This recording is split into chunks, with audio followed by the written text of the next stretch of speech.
Just like anything else, love is an art.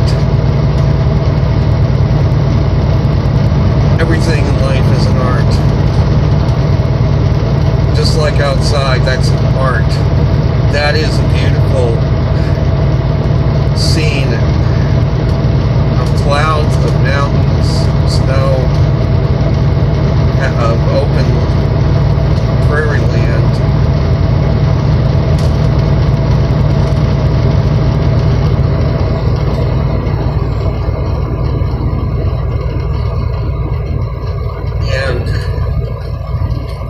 Life is an art, everything. Cooking, driving.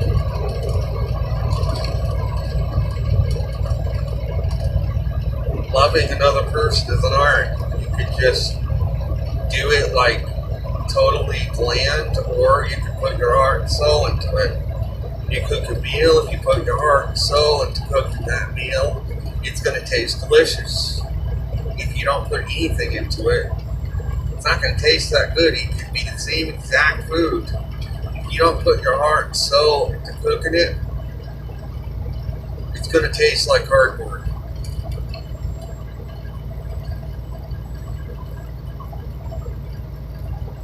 And that brings to mind a story.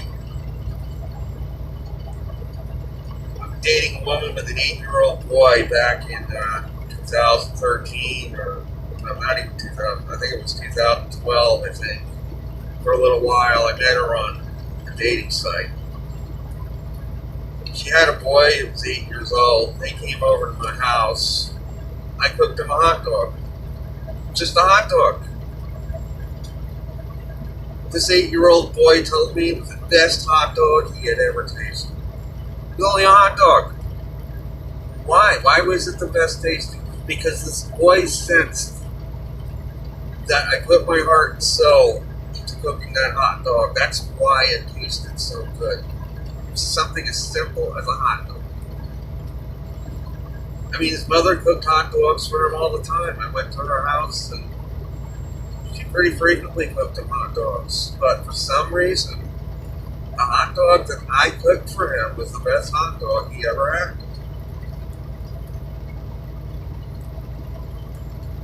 I was really, at the time, pretty amazed. You know, how could a hot dog is a hot dog. You wouldn't think it would make a difference in how you cook it, but it does, even a hot dog.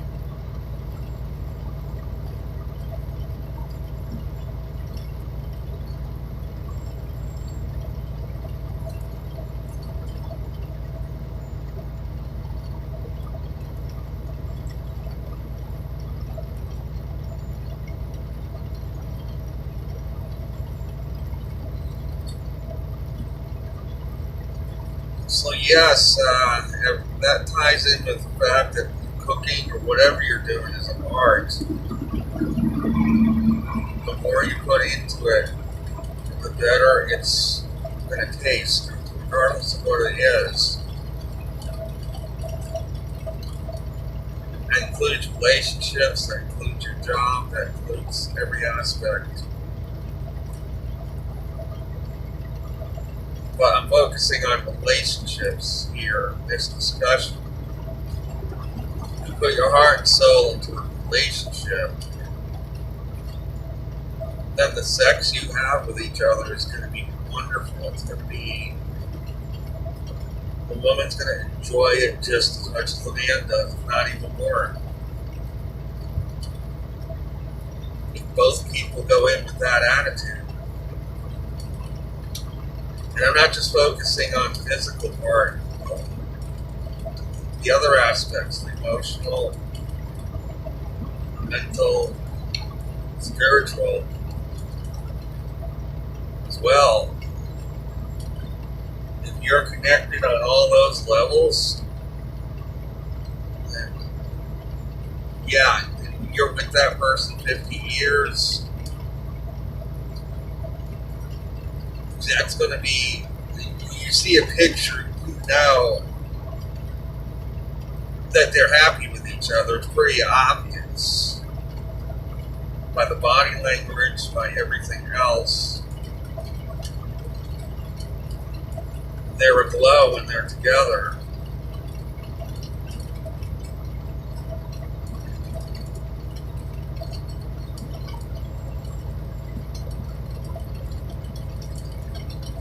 This is exit 245 for Silkwood Road, Malta.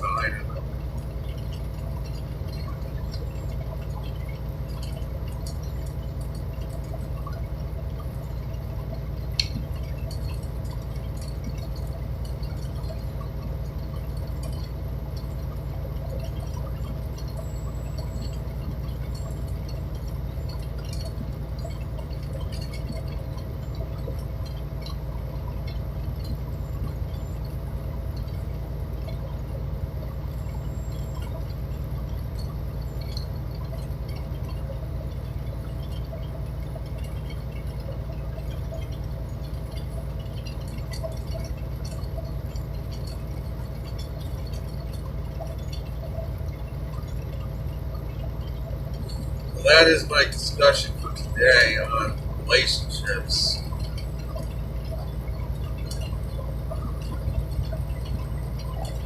I feel that there aren't many relationships that are connected on those levels like that out there. There are some.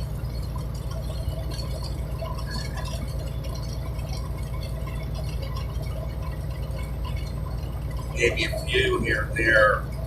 And it's pretty obvious when you meet a couple like that.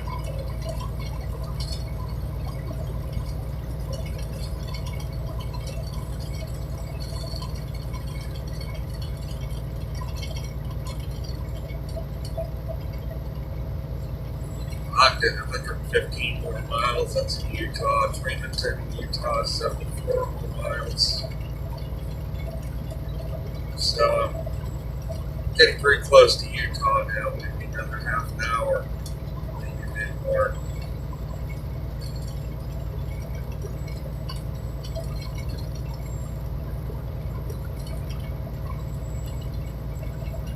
There's that beautiful mountain range off right. Captain Snow.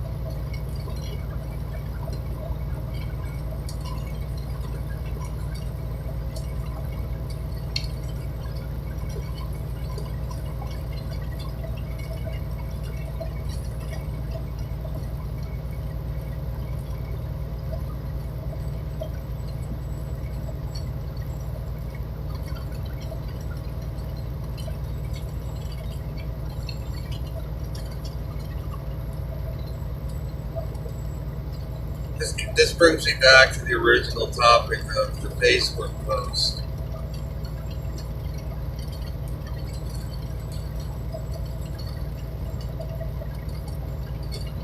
How many married couples actually share an intimacy when they get into their 60s?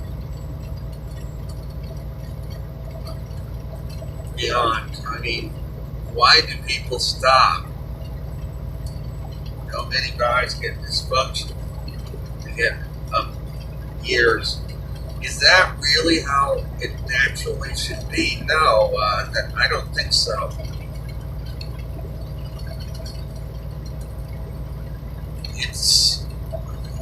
I think people are programmed into thinking that that's the way it's supposed to be. I don't feel it's the way it's supposed to be.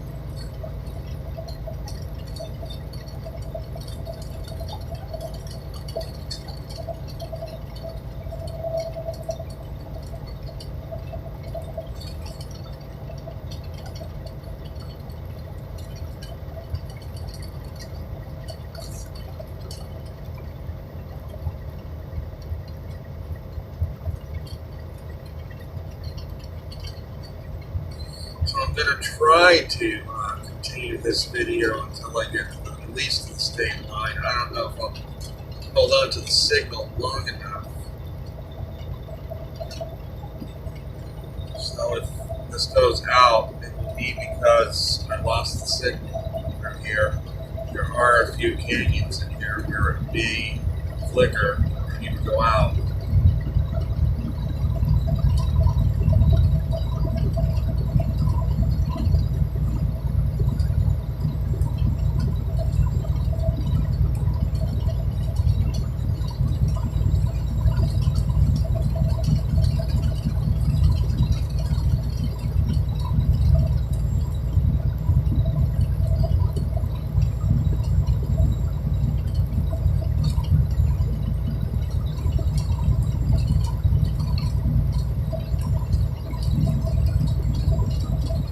I'm pausing in silence because I'm enjoying this stupendous view with all the clouds, the sky, the mountains, the snow, the grass, all the contrasting colors.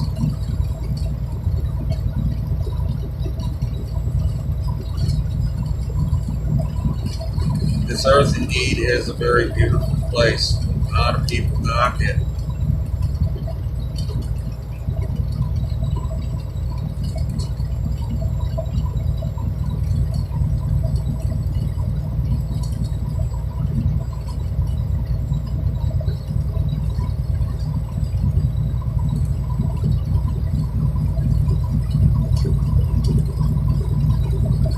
So I'm going to try to hold on here to the signal and try to get this view out there for others to see.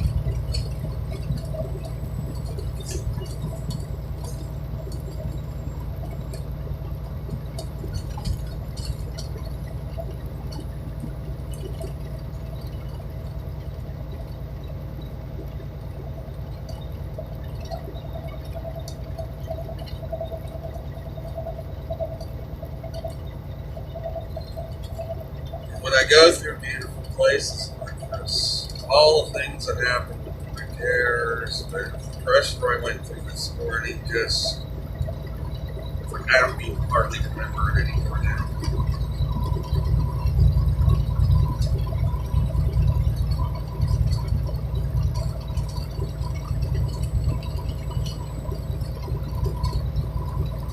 This afternoon, riding through here, this beautiful countryside, beat up for the last 2 days.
There's a moon coming up. It's already kind of up in the sky there. It's probably about 2 days till it's full.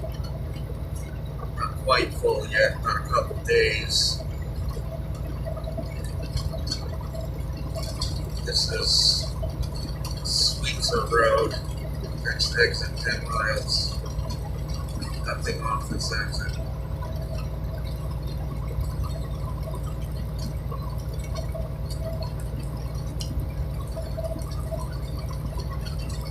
Nothing but beautiful scenery that is.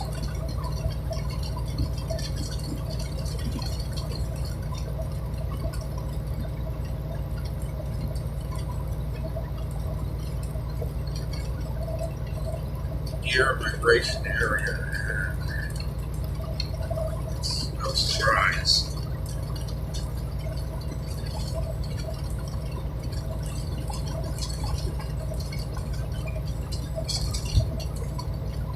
crossing next 10 miles.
But yet, continuing the topic of relationships,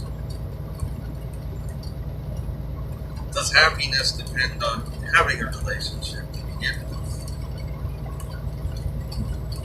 Can a person only be happy in a relationship versus not?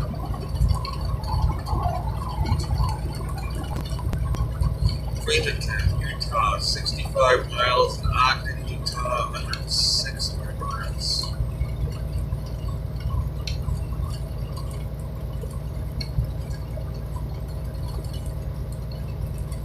So,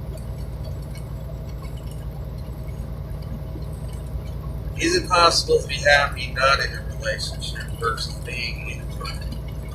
Yes, I really believe that's definitely possible. In some cases, it's even better because it's better than being with an unsuitable person.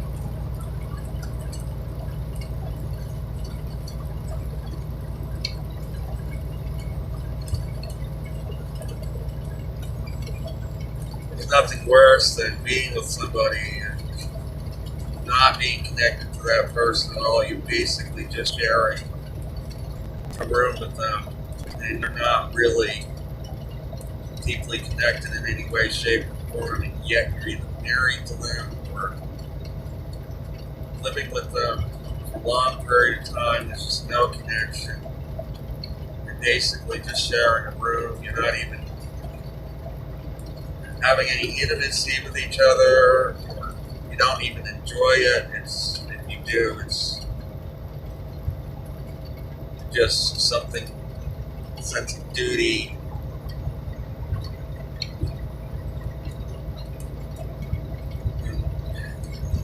What is better? Is it that or being alone? I think being alone is better than that by a long shot.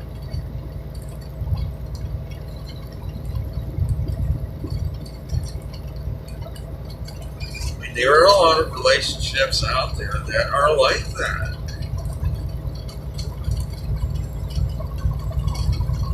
They basically just take up space with each other. No real deep connection.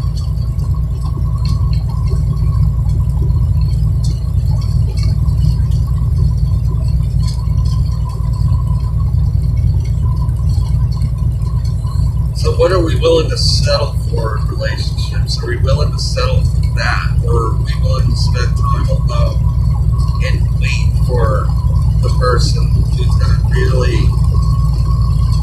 deeply connect with us? Or is that what we really want ourselves? Or are we afraid of connecting out of vulnerability, out of getting hurt? Or if that person stops loving us, what are we going to do?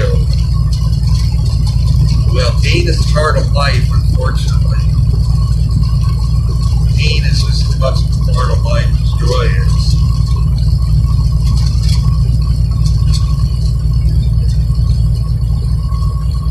Sometimes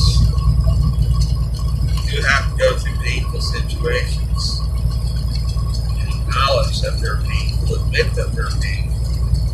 Many people don't even want to admit they're in pain.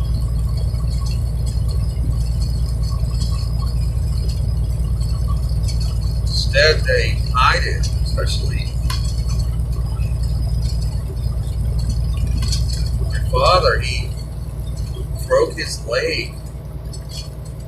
Almost his leg snapped out from under him, and he claimed he wasn't in any pain.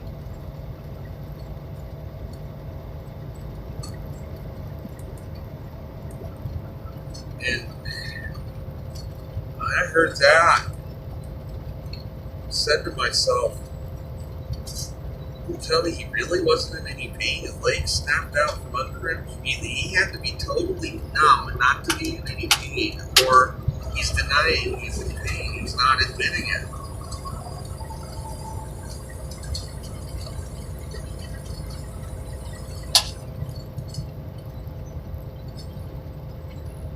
When you really think about it, that's physical pain. Emotional pain is it's the same thing. Are we going to admit that we're in emotional pain over something, or are we just going to sweep it under the rug?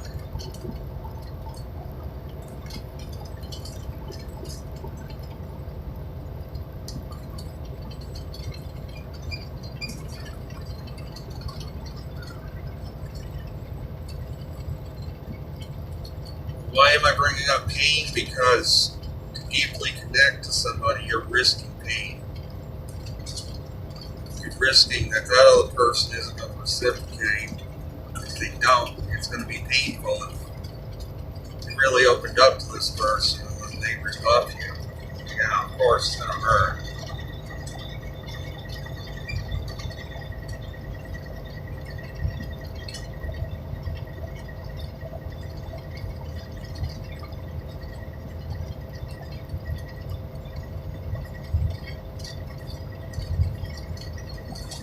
So is it really a beneficial thing to not ever have pain, to avoid it at all costs? No, I don't think it is. Life is a spectrum from pain to joy. It involves experiencing a full spectrum.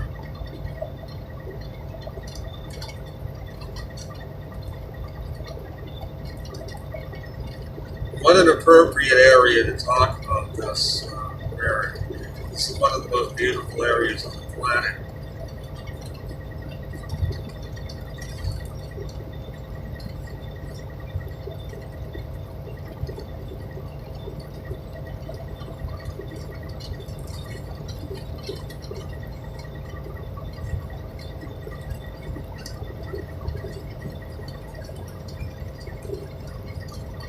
To illustrate, if we see a rainbow, don't we want to see all the colors, not just one or two? Don't we want to experience every color in that rainbow? Every color is just as beautiful in that rainbow. There's no color that's ugly. We want to see all the colors. We're entering Oneida County. Exit 263, Juniper Road. It's coming up.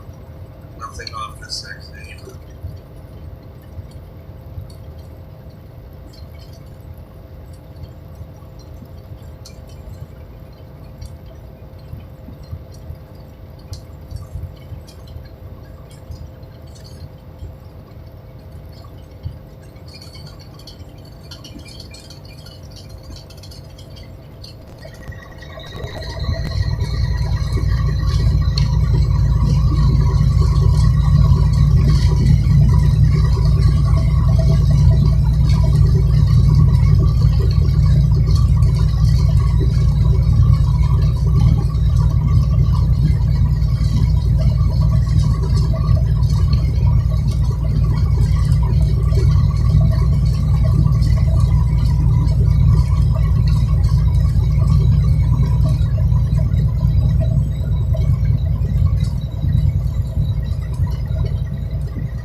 yes, all the relationships. So many people, I know a lot of people, I think, are in relationships sharing living space. That's easier. It's easier to just exist with somebody than to really, really connect, because then your nerve endings are going to be out a lot closer to the surface. And you're deeply connected with somebody versus really just taking up space with somebody. Many people, not saying everybody, but many fear intimacy.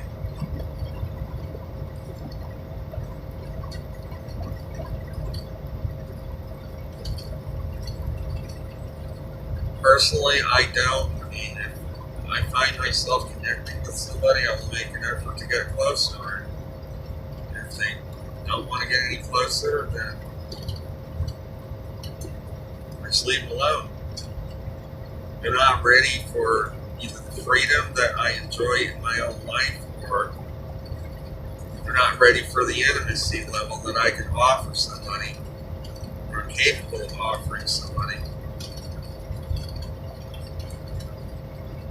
And that's what I conclude when that happens.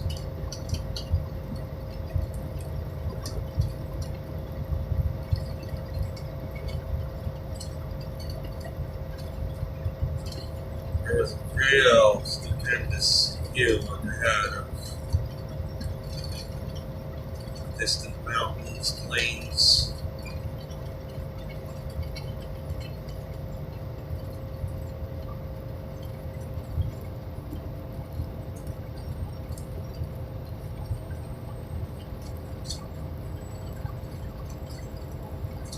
So my plan is, I'm thinking about stopping in Tremonton and having dinner there. I get to Tremonton, and then from there, I may drive a little more. Try to get up toward Evanston, Wyoming. I'm not sure though at this point.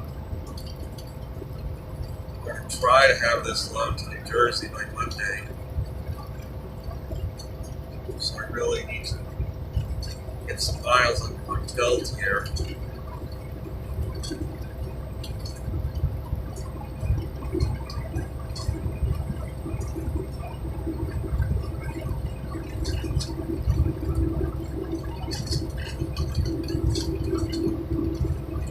I will try to shoot videos every day. Now, however, going through Wyoming, I'm probably not going to be able to do much because my internet is very sketchy through there. Nebraska and Iowa, I'm not sure about at this point either. Sometimes I have it there, sometimes I don't. In those states, and it depends.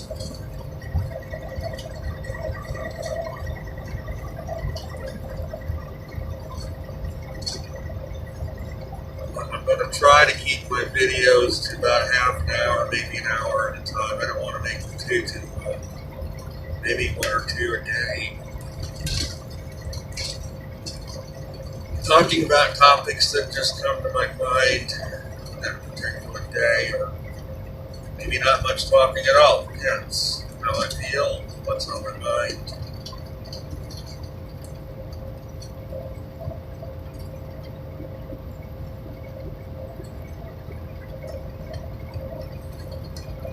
The main thing here is you're going to get a beautiful view, and at the same time,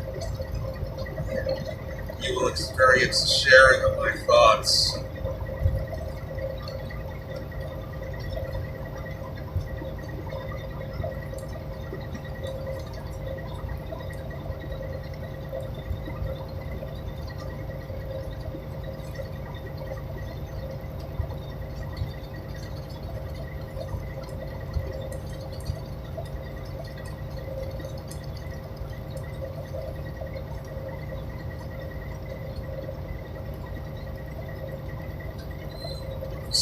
Looks like I'm still holding on to the signal, and I made it past that mountain range.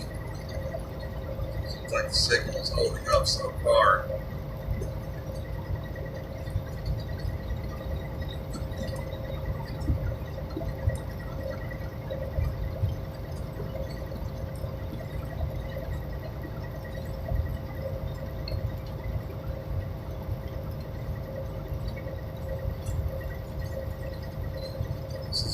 rest area coming up for a while. Last rest area in Idaho.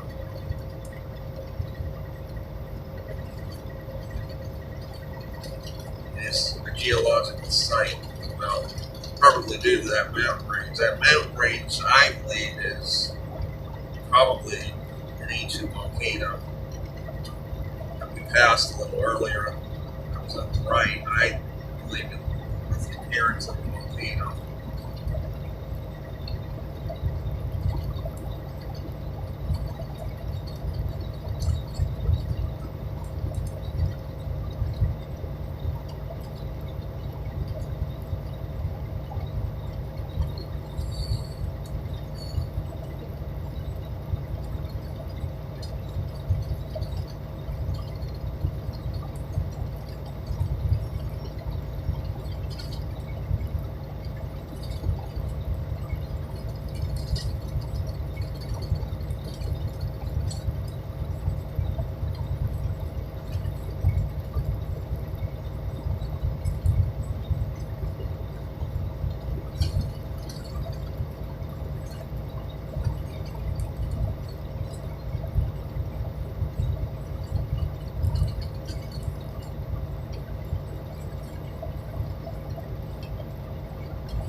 So whether I will spend the night in Tremonton at this point, I'm not sure yet.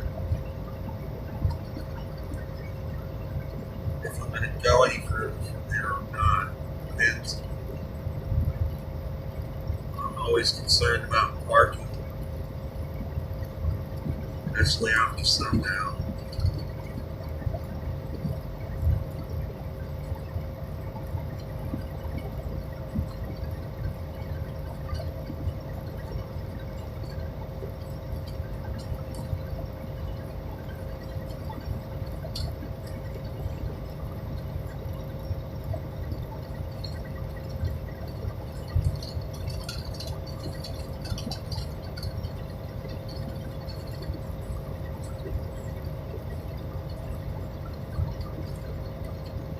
We have 49 more miles to Tremonton, Lake Utah, and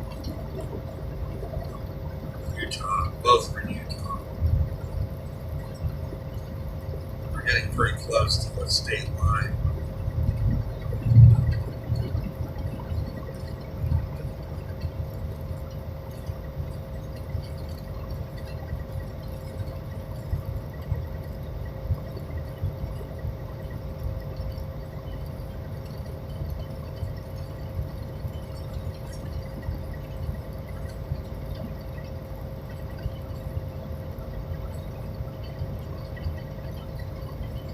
I think I've talked myself out to try to keep this video going so people can enjoy the view anyway. It's totally an awesome view out here. Unless anything else pops up in my mind. I'm going to take a break with my voice, a few minutes at least.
designed to reflect spring.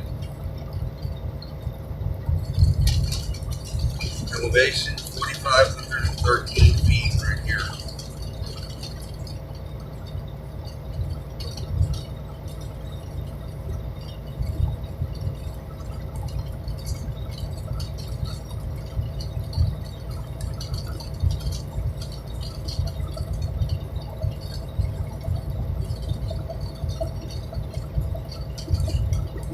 Seven more miles to Snowville, 73 to Ogden, Salt Lake City,